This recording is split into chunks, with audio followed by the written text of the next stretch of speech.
Good morning વાલા વિદ્યાર્થી મિત્રો. દોસ્તો, તમે જોયું હશે કે અમારા ચાંદખેડા સાબરમતીની અંદર એક પરિવારની જેમ કામ થાય છે.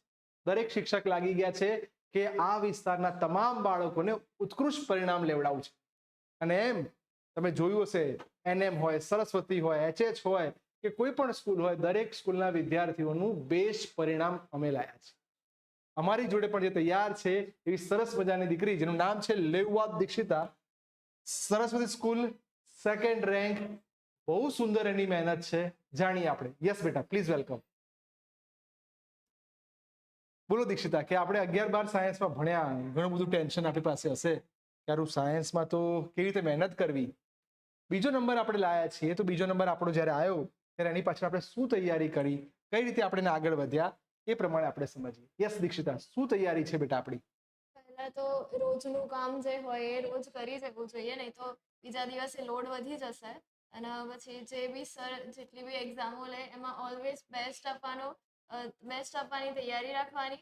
તો તમે જે મેઇન જે એક્ઝામ હોય સ્કૂલની, તો એમાં તમારું બેસ્ટ આપી શકો.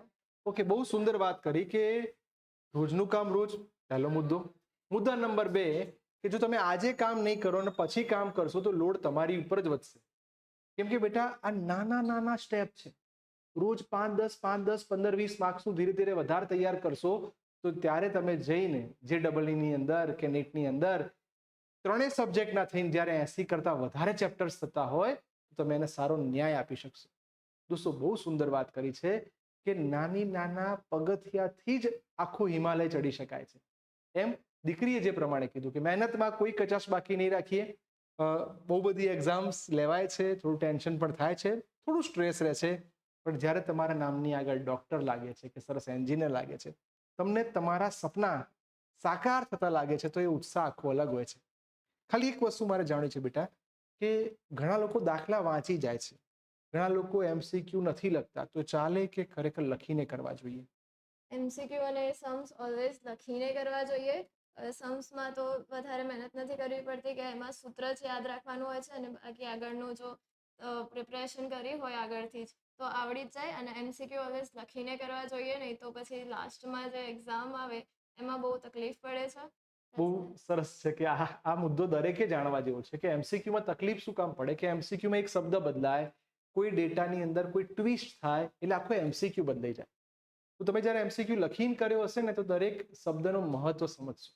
ફિઝિક્સની અંદર તમે બધા જાણો છો કે ખાલી સમતલ બદલાઈ જાય, આઈ કેપ જે કેપ બદલાઈ જાય, ડોટ ગુણાકાર ક્રોસ ગુણાકાર બદલાઈ જાય તો ભલભલા વિધેય બદલાઈ જતા હોય છે. એવું કેમેસ્ટ્રીની અંદર જ્યારે કોઈ પ્રક્રિયાઓ રેડોક્સ પ્રક્રિયા આવતી હોય કે ઓર્ગેનિક આવતું હોય ત્યારે પણ આવી જ તકલીફ પડતી હોય છે. મેથ્સની અંદર તો ઘાત બદલાય એટલે આખો જવાબ બદલાઈ જાય, અને બાયોલોજીની અંદર આકૃતિઓ ઉપર ખાસ ખાસ ખાસ મહત્વ આપવું જોઈએ. કારણ કે નીટનું પેપર જ્યારે બી લેવાય 1-2 MCQ આકૃતિને લગતા હોય જ છે. ઓકે, તો wish you all the best બેટા, અને ખૂબ સુંદર મહેનત કરો અને ખૂબ આગળ વધો. Okay, all the best.